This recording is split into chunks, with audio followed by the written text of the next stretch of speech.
Welcome to Navigating Realities, where dialogue meets understanding. You know, we spend a lot of our lives looking at the world through systems such as race, religion, and politics. But what if they don't really tell us the whole truth? What if they really tell us who we're supposed to be opposed to who we really are? Navigating Realities, we like to sit with that tension and try to not answer the question, but to understand it. Because I think the more we embrace the contradiction of being human, the more we understand about ourselves, the more we begin to embrace ourselves and allow us to embrace others. So that's what we're about. We're here with Assemblywoman Verlina Reynolds-Jackson here at the Lobby Club. Yes. And it's amazing. It's a great time to see you. We work together so much. Yes. Passing legislation, significant legislation. So before we jump into your background, I want to ask you a question. Like, what is something you've come to grow up believing that now you question? What do I grow up believing that I question? Oh, that, systems are fair. Like, life is fair. Like, absolutely not.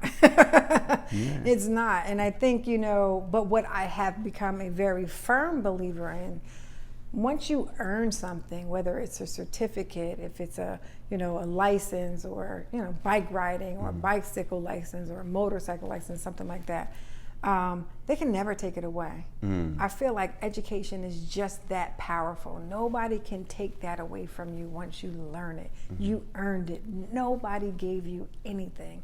And I think that's something that we have to stand firm on as we go through our different careers, different cycles of life, just leaning into your why. And that's really, really important to me. Wow. Yeah. So tell me a little bit more about your why. Like, where did that come from? Like, so I think about my parents all the time. My mom was a civil service clerk typist. I grew up here in Trenton. Trenton is my hometown, home base, and my dad is a Vietnam War veteran, and he worked for the Department of Labor, and he worked with veterans, and his whole goal was to make sure every vet had a job and a home, and no matter what you did your job to the best of your ability. And that's what our family motto was. I have two brothers that have some learning challenges, and my dad used to always say, that doesn't define who you are. And my one brother is a really good artist, and he loves crafts, and he just said, do your best, and everything will be okay, and they are. But to me, that just resonates who I am. So I got a little raspy voice. I can't sing in the choir. We church people. I went to Baptist church my whole life. I was an usher. And so I'm trying to find this picture of my brother and I, and we're holding hands. My mom had sewn our usher uniforms, and I was just so proud to wear my usher uniform and be, on the door giving out the bulletins and everything. But I've always had that service type mentality. I always wanted to give back. And because my brother has some learning challenges, he's older than me. My two brothers were about 10 years apart, but Bruce and I are only a year apart. And because he had to go to special education, he took the small bus to school, I found myself always having to defend him when we were small, right? So So you're a fighter. I'm a fighter. Bruce was my first best friend. We played everything together, and so you wasn't going to mess with Bruce. We're going to fight. We're going to fight together. But it's that trying to protect your family. Now, of course, as he's gotten older, he's like 6-something, 200 pounds. He got that all day. But it was me, the little sister, that wanted to protect my brother from the bullies or things like that. And so it just resonates to who I am, always looking for ways to help people. And I get disappointed, angry about how systems put barriers in place when we're trying to help. And so when I got into this space, it was always to help somebody. My nephews needed help with special education, and if I'm the social worker, I know who to call. I know what letters to write. I know the meetings to show up to. I know the superintendents, and I probably know the teachers too. And still, I was having these challenges.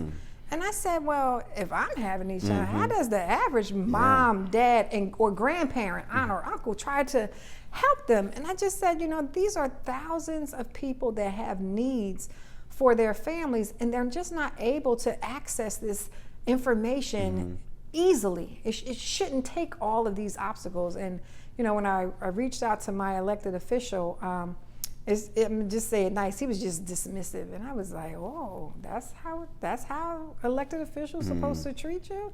And and it wasn't just once, it was on several occasions, because I'm persistent, right? So maybe you had a bad day, I'm gonna try again. But it was still that every time. I was like, oh no, that's just who he is. He's shown you the first time and you just refused to believe that.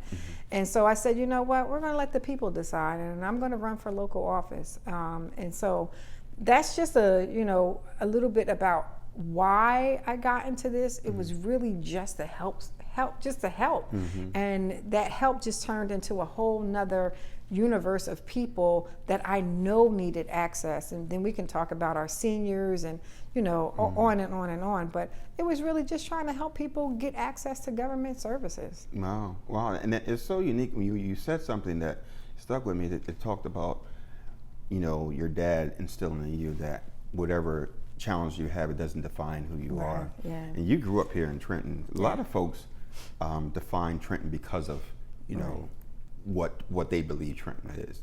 Or what the media perceives it to be. Yeah. I find that I tell people, don't let somebody else write your story. You have to make your narrative for you. And I find like here in Trenton, we need to define our own story. We have so many great things that are going on, so many great assets, but they only want to talk about, the negative side of things, not understanding really the root cause of why we have poverty, why we lack housing, why their job opportunities aren't here. It's so many different layers. But again, I say we have to celebrate us, and that's what I try to do. What do you think? What do you want people to know about Trenton, opposed to the perception about Trenton? That we are rich in culture, in history. I love how we're trying to bring that back. We're a small town here. We're only 7.5 miles. Our downtown has a lot of historical things to it. But we have these other little pockets throughout the city. We have some museums that we're trying to put together. We have some cemeteries. Which I didn't realize was a thing, but to celebrate these revolutionary people that were people, and for us to be the home of the capital of New Jersey is a very significant thing. And I think we need to celebrate that more and more, and learn more about the history of it and the Black history of Trenton, and how we are here, and what we fight for, and what we believe in. And you've rose to a significant level of having influence in the state, being Assemblywoman, from City Council to Assemblywoman, to head of the Black Caucus now. Like, seeing power now, like, how has it changed your perspective before you got into these positions? It just makes me dig my heels in a little bit more because it's power is just amongst a few people. And so I think when we bring that lens to the table, the group of people that we represent, you really have to, it is a skill to negotiate your needs and why they are a priority. Like of the Black Caucus, we probably have over 100, 200 bills that are our priorities. The reality of us getting them all done is slim. But when we can focus on a few at a time, we may be able to get 100 done versus trying to push all 100 at one time. And so I feel like just understanding how we connect to other leaders, because they lean on us too. They call us, they want stuff, they want to be able to get their bills passed.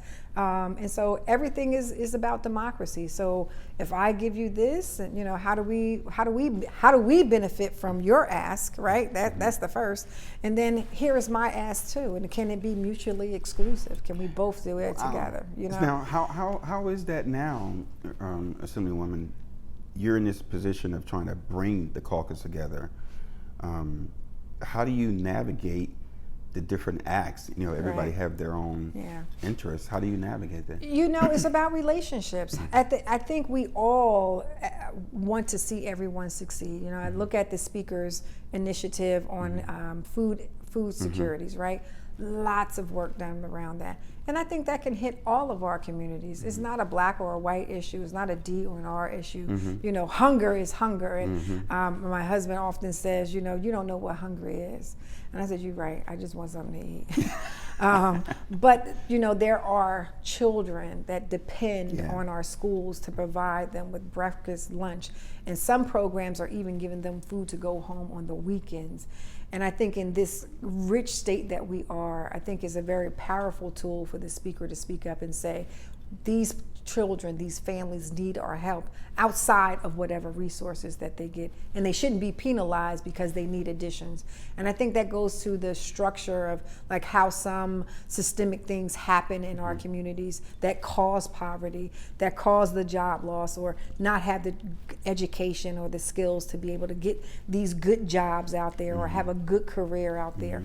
And so I think we have to work on that to say nobody should go hungry. But I also look at like how, you know, cities that like Trenton that are under transitional aid, when you have so much state property that is taken up by it, are you actually giving the city the money, the resources it needs to be able to take care of the roads, to be able to take care of the infrastructure, to be able to attract businesses here as we fight what the media puts out there about this, you know, crime-ridden city, which is just not true. It's like this. It's a city that's no different than any other part of the country. But those lack of resources, that means that we don't have enough for our housing and economic department. You know, how do we market? How do we attract people? Again, how do we create our own images of what we want to see and how we bring it when we start our budget off in the red? And that's the piece that, you know, is really the root cause of a lot of things that are happening here. It impacts our education system, you know, from our K-12s to our vocational schools. And so that's the internal fight that a lot of towns like Trenton have to fight every single day. And so it's that type of fight that I fight for every single day. Say more a little bit about, because I'm not sure if everybody's aware of Trenton's tax base is not doesn't have the resources of other cities. Why is that? Because of there's a lot of state-owned property, and you just think about our waterfront. You know, if we were able to develop the waterfront, we did a study. I want to say when Mayor Palmer was in, that was like 20 years ago. And then I recently heard that they're trying to do another study. I was like, what are we doing another study for? We already know, like the occupying the education is over there. And I forget what else is along that corridor. But we could open that up. That's a beautiful, you know, landscape that we would be able to attract people to come down. I think about Baltimore. I think about other towns that have done this. But that requires an investment. And so when you talk about investing in a city that starts in the red, why? Does the city own that property or the state owns that property? The state owns that property. And so it was interesting how they built the highway that separated the city from the waterfront. So again, you think about the intention, maybe unintended consequences, but that was the consequence, that now you separated the city from this beautiful landscape where we're still trying to say, yes, you should invest here, and these are the things that we can do. And so all of this goes back into, you know, why are we in this deficit to begin with? And that's because we're not receiving the resources that we need. And I can say from the past administration, you know, we are at high levels that we are trying to get back to before Governor Christie gutted it so hard. But we're getting back. We've been able to build on those dollars. But that's separate from trying to revitalize the waterfront. You know, and then look at the economy now. You know, at one time it might have been, you know, 50 million. We might be talking about a $200 million project now. And so for a city that continues to have the financial issues because the state is not giving all that it could. I'm not saying that they don't give all that they could. They could give a whole lot more.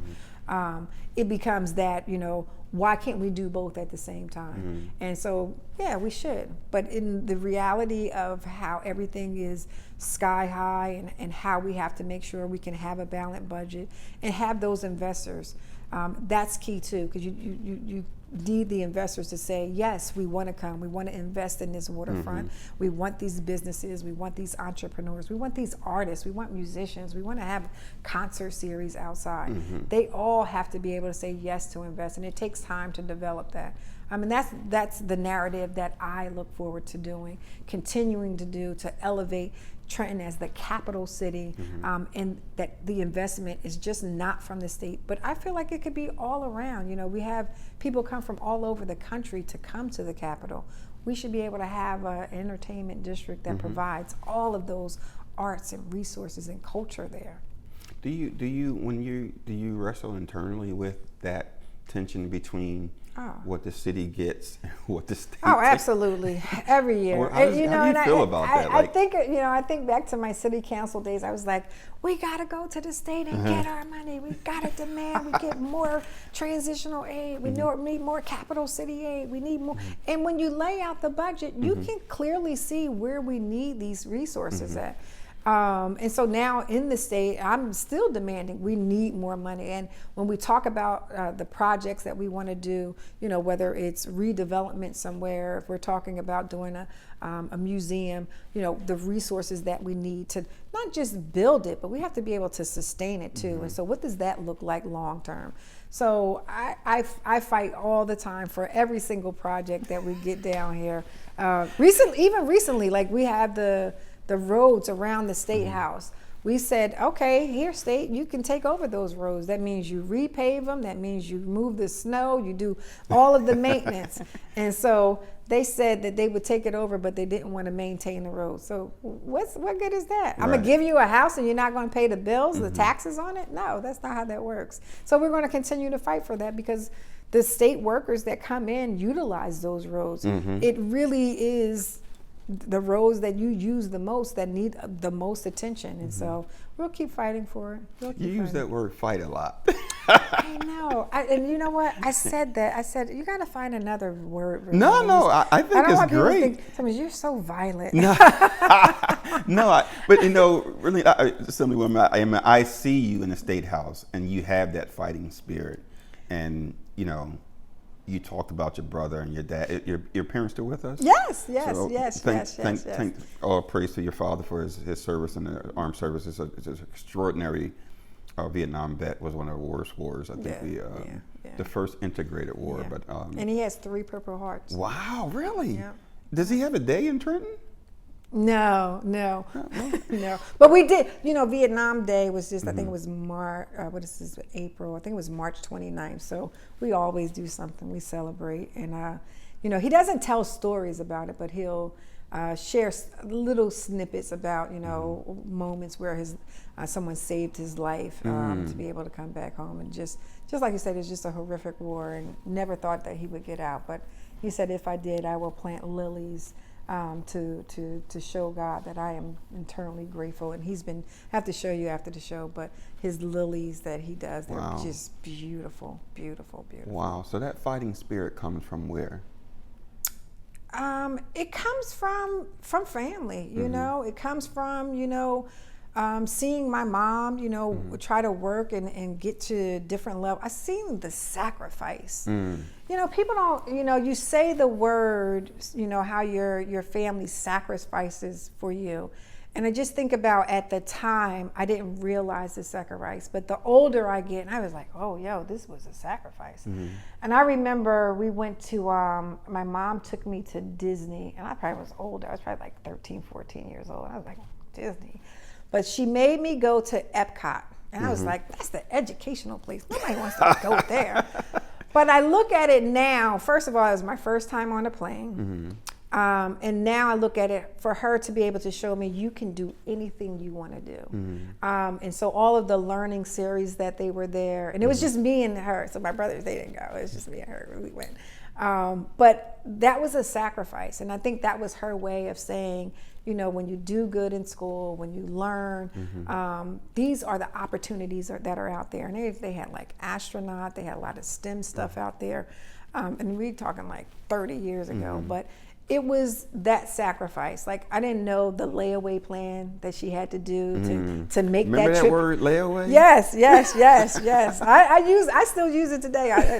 They still have it? No, I had to teach. Well, they got the 4 payment That's plans. right. They got the right. Affirm now. Yeah. But putting that on a plan to be able to take this trip. Yeah. And then I look at how much she made. I'm like, I don't know how you do it. How you do it? 3 kids. How did you possibly manage this? I don't know. But she did, and so I use that to say these sacrifices that have been made for you. You cannot take them lightly. You must take them seriously. And I think the older I get, the more I appreciate that. And then I do that in turn with my nephews, and making sure that they have what they need. Now, they aged out at this point, but they have children. And so I'm like, now it's their turn. And so you want to be able to make sure that you can give back to them. And I try to do everything is related to education. So how does this relate back to what you're trying to achieve? So I have a niece in Georgia, and she likes acting, and so she, I'll send her something. Maybe you need some extra props for your performance or whatever. But little things like that. Yeah. It's interesting because you've been in this space, and I want to ask you this question because I think it's a question that, the difference between being in proximity to power to actually having power. You've been in these rooms, right? Can you talk a little bit about that? So I think it's, when we talk about power, it's the collective power, right? I'm a representative for my community. I walk in the room as one person, but I bring, 200,000 people with me when I'm in that room. Understanding what their experiences are, understanding what I'm fighting for and why I'm fighting for it, it's understanding those levels. And I think, when we talk about making sure they understand why you fight, and why I say no. I was talking to somebody the other day, and I was like, no is a part of my vocabulary. It's a frequent. That's good. It's a frequent word that's used, and I think, as nice as I am, as cordial as I am, as outgoing, there's a side when you talk about issues and policies that you want to see changed and how that impacts you. Everybody doesn't receive that well. And so sometimes you do have to say, no, that's not the direction I'm talking about. And I need us to refocus on this. And if I'm talking about, getting funding for, we have a museum, a Black museum we're trying to do. And that was a serious conversation about how do we get this funding. And it wasn't, the powers that be didn't want to do it. And I was like, well, this is important to my community. And yes, this is enough for me to say this is a special item. And I'm pushing for this as something we need for the capital city. And everybody, agreed. But it took some massaging. It took some massaging to get in, for people to understand why Black culture is important, why we need to make sure that we preserve our heritage, and why I'm fighting so hard for pennies to the $50-some billion budget that we have. But it was important to me. And so those are the type of fights that we do. And I continue to fight for. I do it unapologetically because we do it for all other groups. I get calls from groups to, support them, and I call them back and say, well, I need your support on these issues too, especially around maternal health. If we talk about, women and birthing and our traumas that we've gone through, it's important that they understand our experience. And so I think we've had some progress on it, but we got a whole long way to go. We got a long way to go. Tell me about your progression, because I think from city council, what did you didn't know going into city council that you learned, and being Assemblywoman? What the things that you weren't expecting that you learned? I would say it's the process, right? And I would often tell Mayor Palmer, you made this look way too easy. Really? Wow. It takes a long time to get things done. And I think it's really, I start from this perspective of the community. When I went to the state legislature, some situations the community comes in last. And so that's frustrating for me because I'm like, you don't have the lived experiences. If we're talking about housing, you know, there's a project we worked on and the developers didn't want to put in central air. I was like, why would you not put central air in? Like, what are we talking about? Right, yeah. I was like, it's new. You're building new construction, building, right. so you don't think these people deserve central air? Don't you have central air in your house? Like, and so it's that you know, you get that when you start in the beginning of the conversation versus building, and it's like these units don't have no air. It's too late, and so I try to have these conversations very early on. So I'd like to talk to the community about, you know, what we'd like to see, even around, you know, polling locations. Some of our polling locations used to be in senior buildings, and I don't know how, but they've moved, and it might not be far. Like it may be here at the Lobby Club, but we might have to go down to Sunrise. I'm a senior. I might have a walker. I might have a wheelchair. I might can't see. I might can't hear. The distance becomes an issue where if I only had to go downstairs. And so I fight to say, you know, why can't we bring this back here? And, you know, it's not about transportation because then you still got wheelchairs. You're going to do 5 people at a time to get them around the corner. Why isn't it in this building? And so I think fighting for access to the polls is also a big thing. But you have to keep your eye on the chicken coop.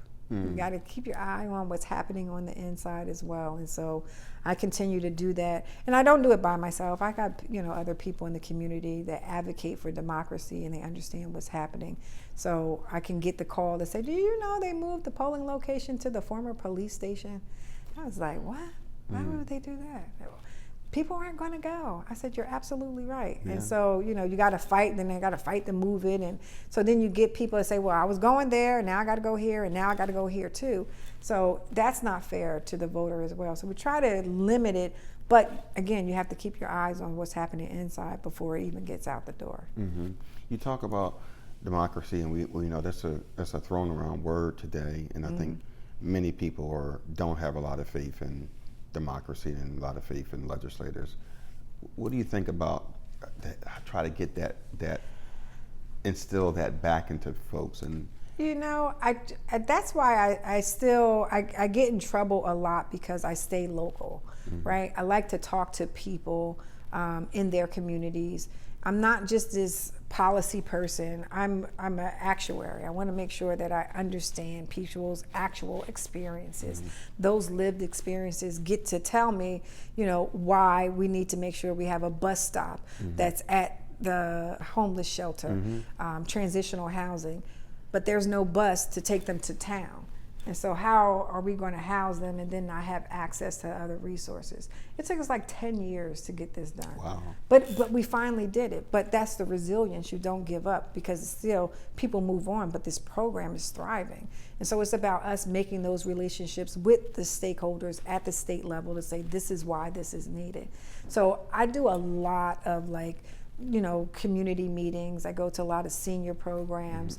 I do a lot of youth activities. I go to, our unions. I go to hear what they have to say, and I go to community groups, or I might call my own community group. I did one for a good friend of mine has a recovery program.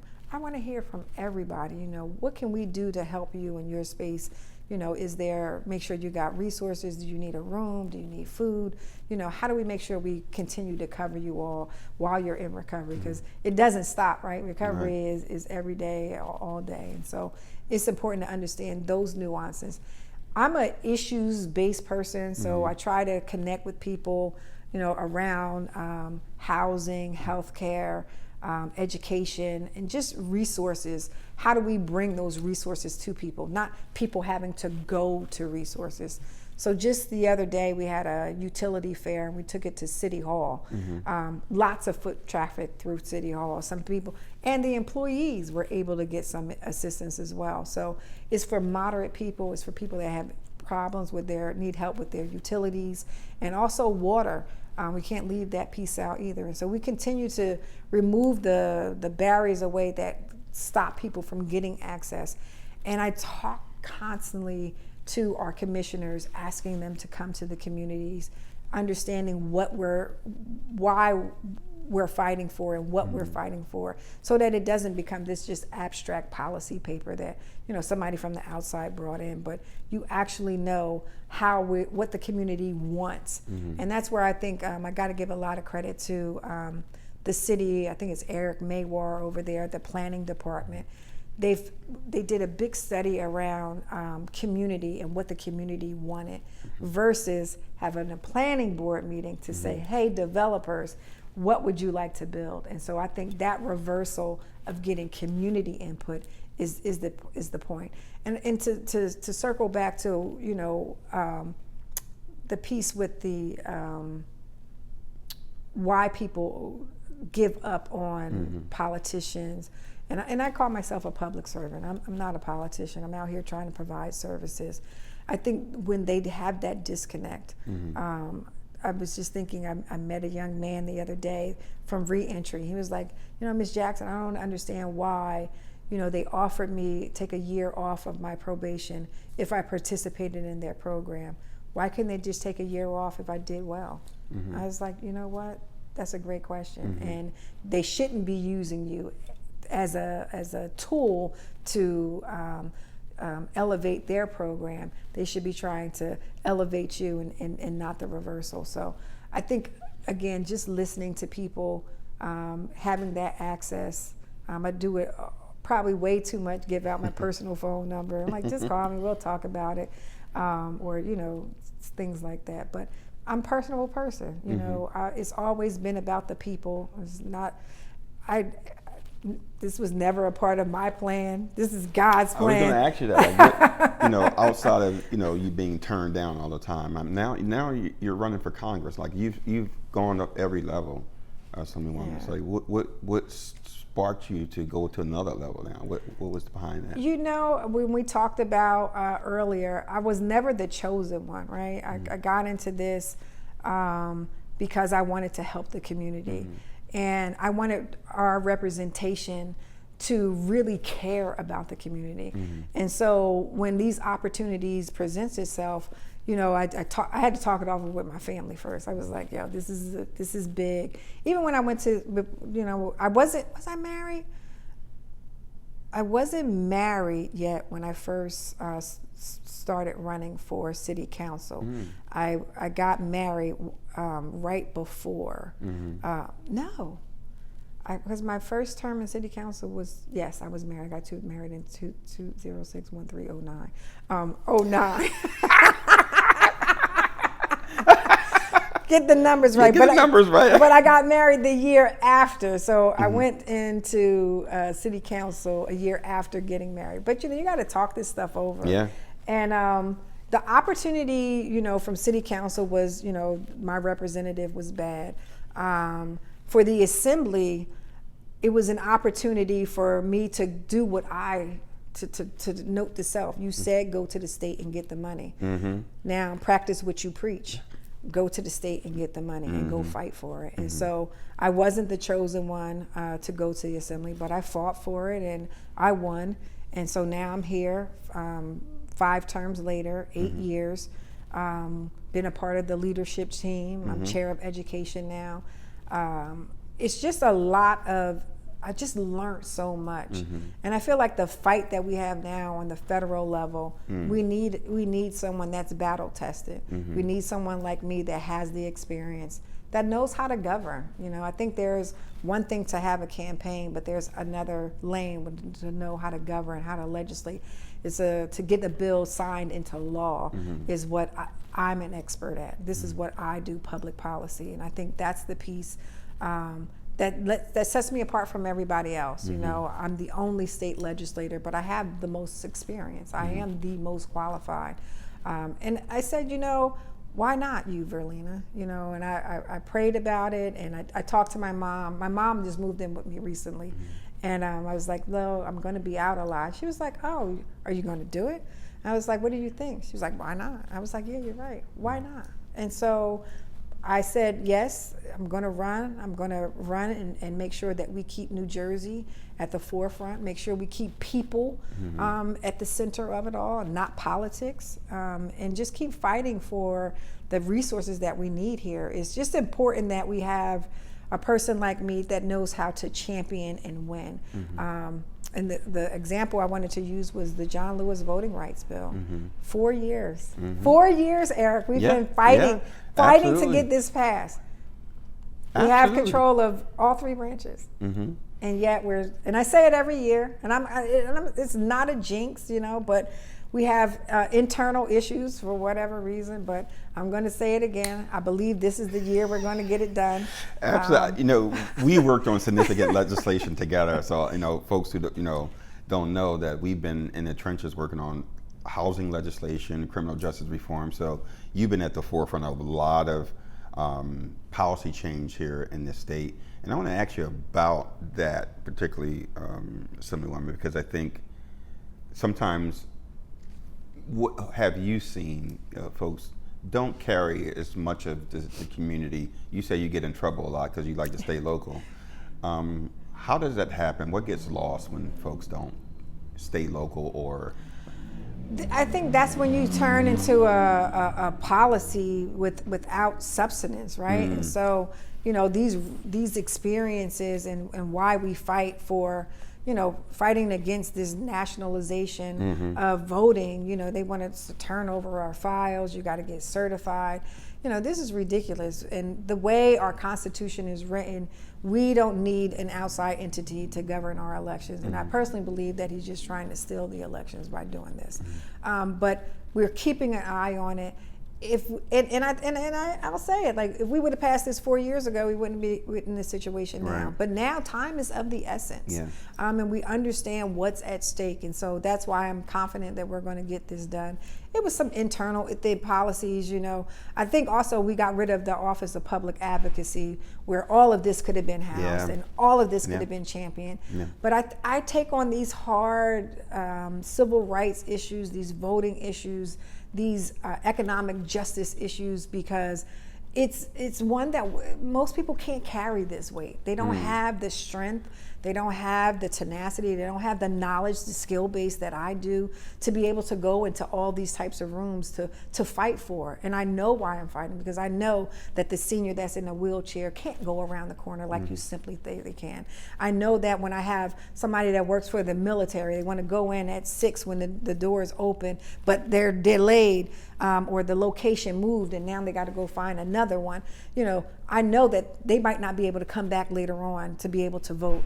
You know, I look at how, you know, the postmaster they're threatening not to vote by mail ballots in.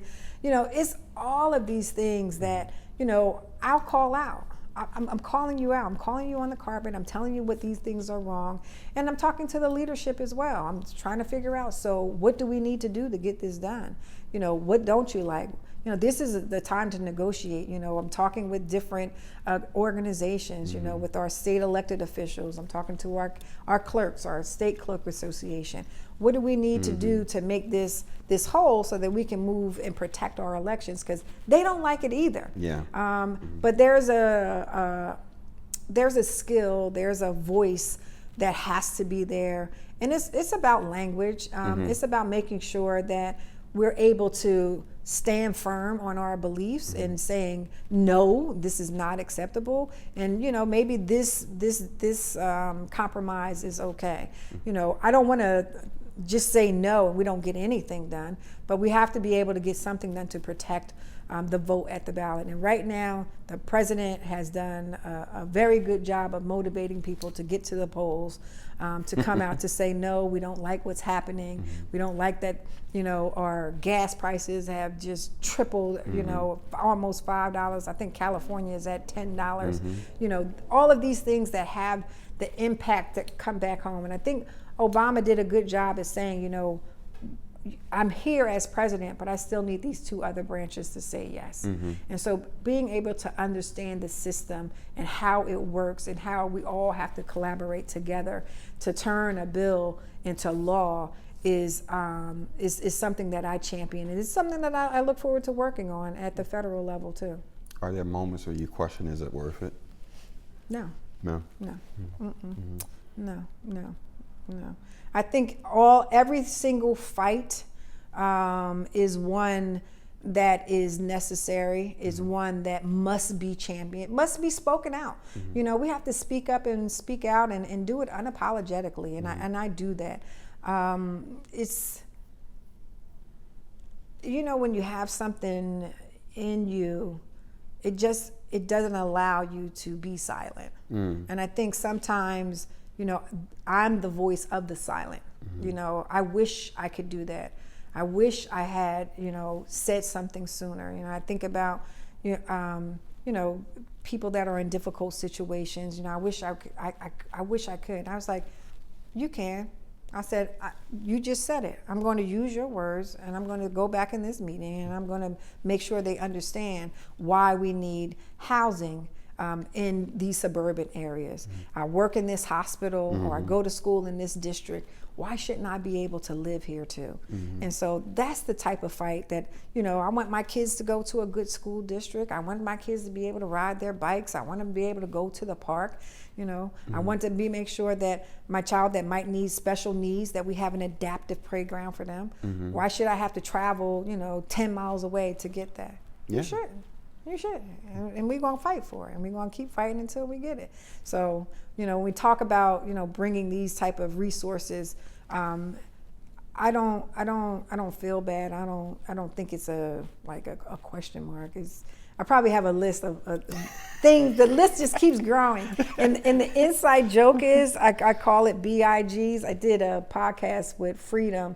When I first got to city council, and I told him, I said, I'm the BIG girl.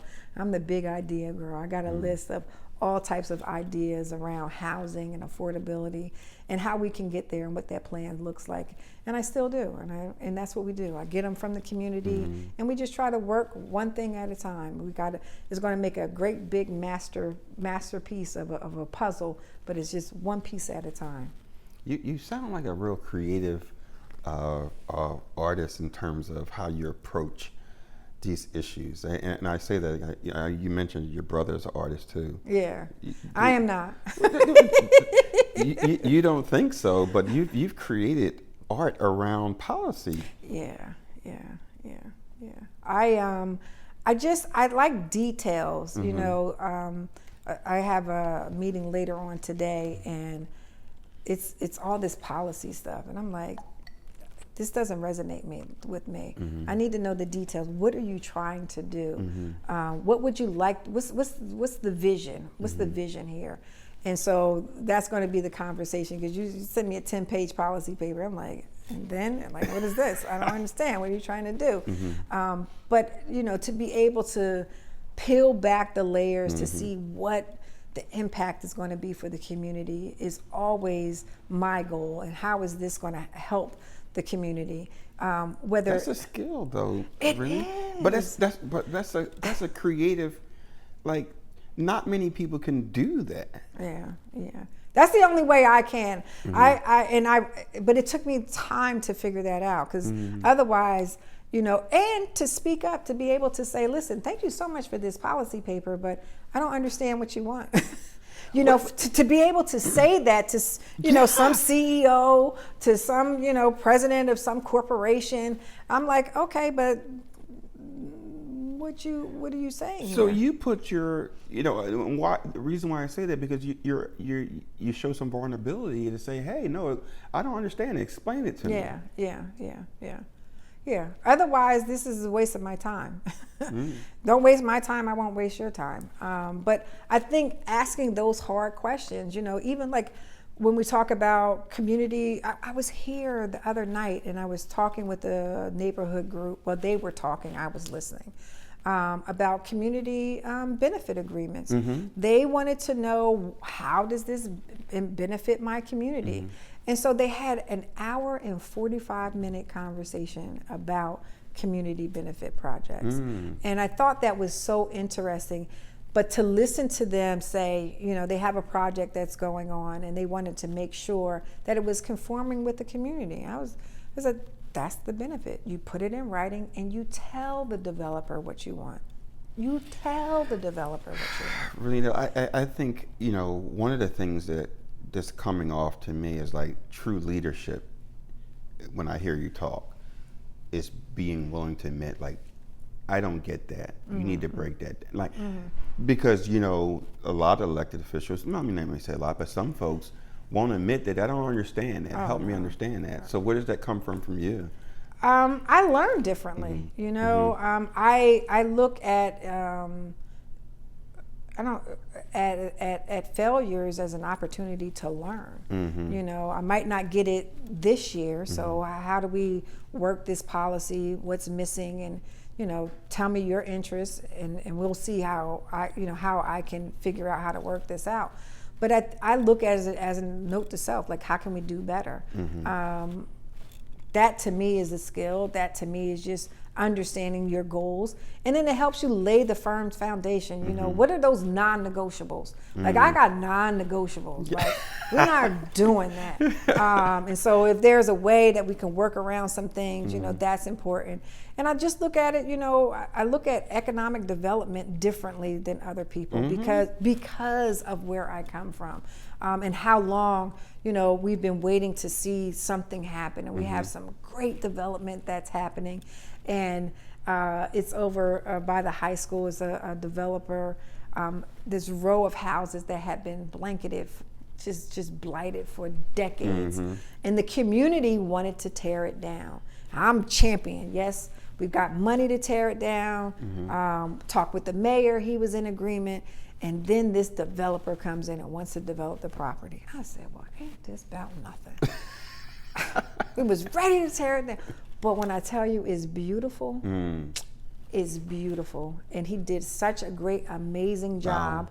And he's actually, I believe they're almost all sold. And he found families that used to live there. Wow. And so if you were paying $2,000 in rent, now you can own a home for less than that. Wow. And it's your family's property that you're preserving that type of wealth. So, again, I thought that was a loss, but it wasn't. It was so powerful to be able to have someone that says, yes, I'm here. It took me 30 years to get here, but I'm here. And so now is not the time to say no. It was a pivot for the community to say, we welcome this. We want to see what this looks like. And now they're working on the other side of the street. Wow. Yeah. But, like, look at that. So when you talk about failure setting you up, I'm putting words of it, failure setting you up for success. It sounds like that. Yeah. Like you look at setbacks as an opportunity to move forward, and look at how it impacted your community. Yes.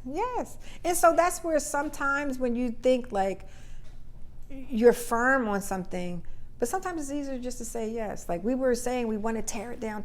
All you got to do is say yes. And then we say I just yes. went to this flow-through concert the other night. That's right. But it worked out so beautifully. And I said to myself, like, now what if you would have said no? What if you would have just stuck to the no? We're going to tear this down. All you're going to have is a lot that's blacktop. Yeah. Is that what you really want? No, you want those houses back on the tax rolls so that we can contribute to bringing down those cost rates and attract other businesses over there. So, yeah. It's incredible. Like a young lady who's starting out, what advice would you give a young lady who's starting out and want to get into public service? What would you Oh, say to a wow. young lady? I would say yes to opportunity. You know, sometimes I started off on the zoning board, volunteering on the zoning board, the planning board, just to understand redevelopment, understand what was happening. I was looking to join a board. And so I would say look for opportunities that you like. You know, what's your creative space? You know, if you like, if you're into mental health, look to do something with mental health. You know, if you're looking to do something, I have Crohn's disease, so I keep saying I'm going to reach out to them and get some information around how do I become active in the Crohn's Colitis Association. But you know, it could be something fun too. You know, I many moons ago got a motorcycle license, so I was like, you know what? You ride a motorcycle? I don't ride, but I have a license. It's one That's of those. on my bucket list. That's on my bucket list. Yeah. So yeah, my friend wanted to ride. She didn't want to do it by herself. I was like, I'm down. So let's go. We could do it. But you know, so I was like, but let's talk about safety, right? Bicycle safety. So maybe there's all kinds of ways to get involved. 5K season is going to be up now. We'll be doing breast cancer, colon. We got Run for Dads, all types of things. There's a lot of ways that you can get involved. I would say, and say yes to leadership. You know, say yes to leadership, especially for women. You don't have to take a class, I take a class for everything, but you don't need a class. The people around you will support you, and your team will support you in making sure you do a good job. And it's about just putting yourself out there. And guess what? You're not married to it. You don't have to stay if you don't like it. You can always, thank you, I enjoyed myself, I'm going to go on to something else now. So you can go join another board, or you can do another organization. Wow. You can just try it. You can just try. It could be STEM, it could be science, it could be, it's so many things out there that you can do to stay active, especially in civic engagement. But I look for fun opportunities too. And so for me, I like walking, so I'll look, you know, what is it, Run for Wine. That'll motivate you. I'm not a big cook. Now, I'll do Run for Bourbon or Scotch.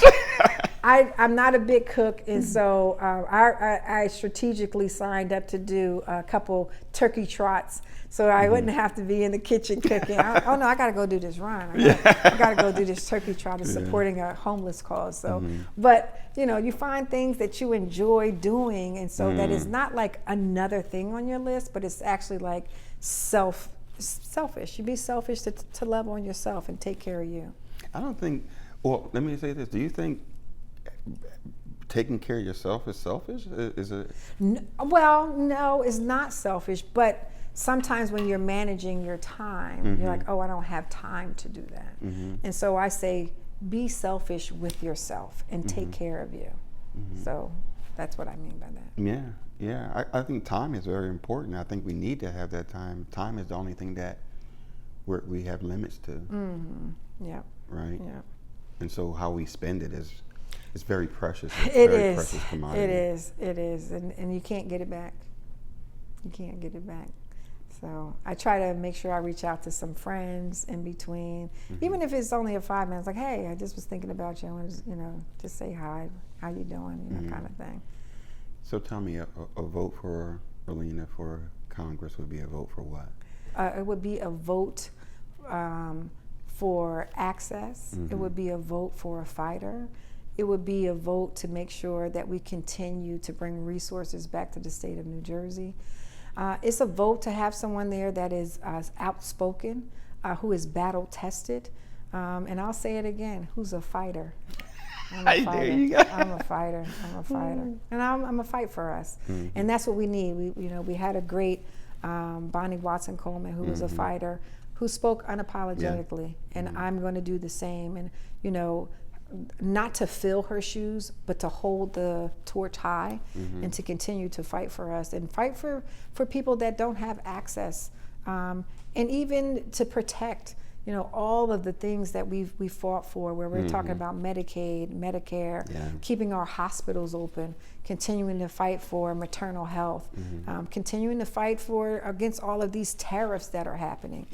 We've got to continue to speak up about those things and do it unapologetically. And so a vote for me is really a vote for you, because I am you. I am the people. I'm the people's champion.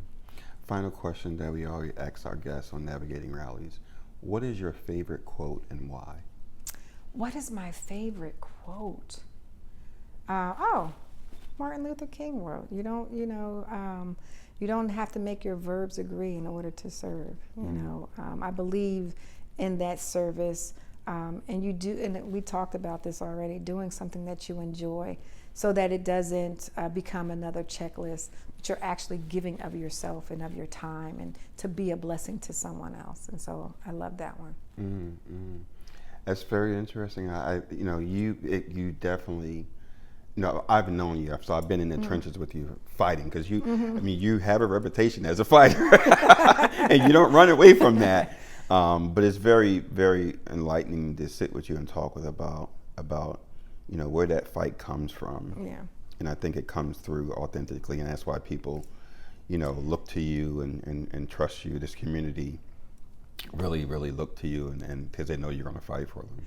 Yeah, and I'm fighting for working families. It's not. I'm not making these things up. Right. I really, I believe in the work that I do, because the people sent me here, and I have a campaign that is people-based, and I just want to make sure that we continue down that pathway, and it's not about politics, but it's about people, and how do we bring those resources back to the community. I think listening to you, and this is why part of this podcast is to get people to believe in their elected officials again. Yeah. That's when the democracy falls apart, when people stop believing. Right. People stop trusting. But when they see people like you and other folks, they're people they're regular people. They're good people fighting for us. Yes. And I think people forget that, And I wanted to really sit and talk with you and people to get to understand who you are and why you're running, and just know who you are from a perspective of why you do what you do. All right. Well, I want to thank you for allowing this opportunity for us to have this dialogue. I think, when we talk and when we work together, that comes across both ways. And we talked about, making sure we stay grounded. I want to stay grounded in the work that I do. And it's always been about the people, and you have been there too. And I thank you for your partnership through the many years. We're about to hit a decade now. Yeah, I know. We're getting old. Well, I am. But it's something that I appreciate, and I think, thank you for doing that and inviting me here to have this opportunity. It means a lot to me. My pleasure, my friend. Appreciate it. Thank you. That's a wrap, gentlemen. Hey, this is Reverend Eric Dobson, and this is Navigating Realities podcast, where dialogue meets understanding. Follow us and subscribe to us on YouTube, and you can find us on all streaming platforms.